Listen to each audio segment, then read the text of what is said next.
Well, what's really happening is another slap in the face to struggling taxpayers. High level, you're going to see some senators take anywhere from about $20,000 in a raise all the way up to an extra $42,000. And here's why.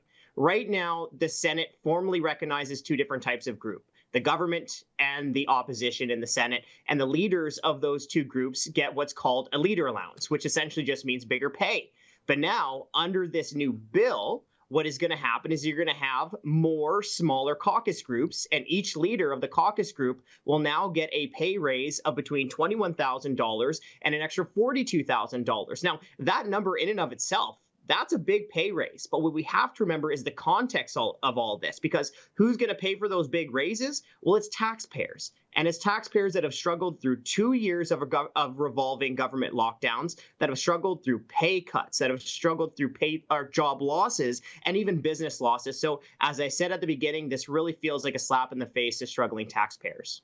Yeah, there's been stay-at-home work orders, and that's been reflected in the Senate. A lot of them were not traveling, were not going to work. A lot of them were working from home, doing, frankly, in my opinion, less work than ever. And now they're getting a pay raise for it. And because there's so many splinter groups, because they're independent senators who so often vote along the government lines, they're all getting pay raises. This is, as you say, a slap in the face to normal people who are just trying to make ends meet, while the Liberals are bringing in increases to everything, especially through the carbon tax.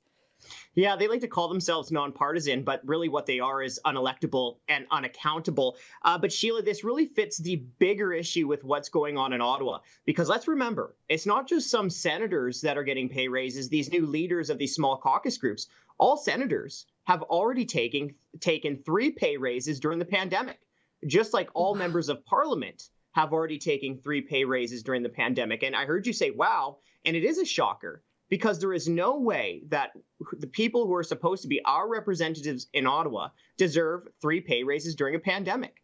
They've made life tougher with higher taxes. They've made life tougher with crazy spending, with the printing press on overdrive that is fueling inflation. And while their constituents have struggled with pay cuts, job losses, business losses, they've taken pay raise after pay raise after pay raise. Now, let me throw a few numbers out there. If you look at the 3 pay raises that have happened during the pandemic, well, in total, members of parliament are now collecting more than $10,000 more than they were pre-COVID, while Prime Minister Justin Trudeau is now collecting more than $20,000 more than he was pre-COVID. It's unfair, and they need to give these pay raises back. Now, it sort of came to be in a bit of a sneaky way, because they tried to do this in other ways and it didn't make it through the House of Commons. So now they stuck this in the budget implementation bill, and it's buried way down in there. So the average person wouldn't even think to go looking for it. It's sort of left up to organizations like the CTF, who do the dirty work of digging down in these big budget bills. But that's how it came to be. They just sort of snuck it in the back door. That's absolutely correct. It lacks complete transparency. There really is no transparency, because this is in the budget implementation bill. And remember, the budget is a few hundred pages long, right? People are looking at the high level numbers, like the massive deficit that's more than $50 billion, like the fact that the government has no timeline or plan to balance the budget, like the fact that the debt is more than $1 trillion and is going up by $1,600 every single second. So taxpayers are already digesting on these other huge macro issues within the budget, and buried within these few hundred pages of the budget implementation bill is this sneaky little pay raise that is going to see some senators getting an extra $21,000 and up to $42,000. And in the grand scheme of things, it's not all that much money when you talk about the just enormity of the debt and deficit. But it's really the point of it all, isn't it? Well, it's even more than just leadership.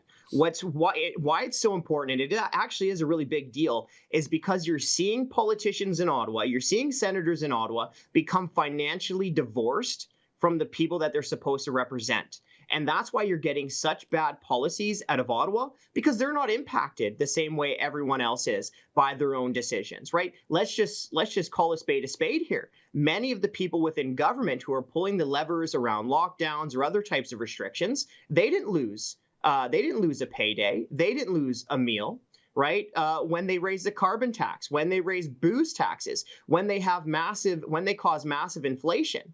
Well, they are not really impacted to the full extent of these higher taxes, of this inflation, because they continue to give themselves raise after raise after raise. That was an excerpt from my daily TV-style show called The Ezra Levant Show. Each weekday, I do a monologue on the news of the day, then I interview a fascinating guest. I read some fan mail or hate mail, depends on which I like more, and we end with a video of the day.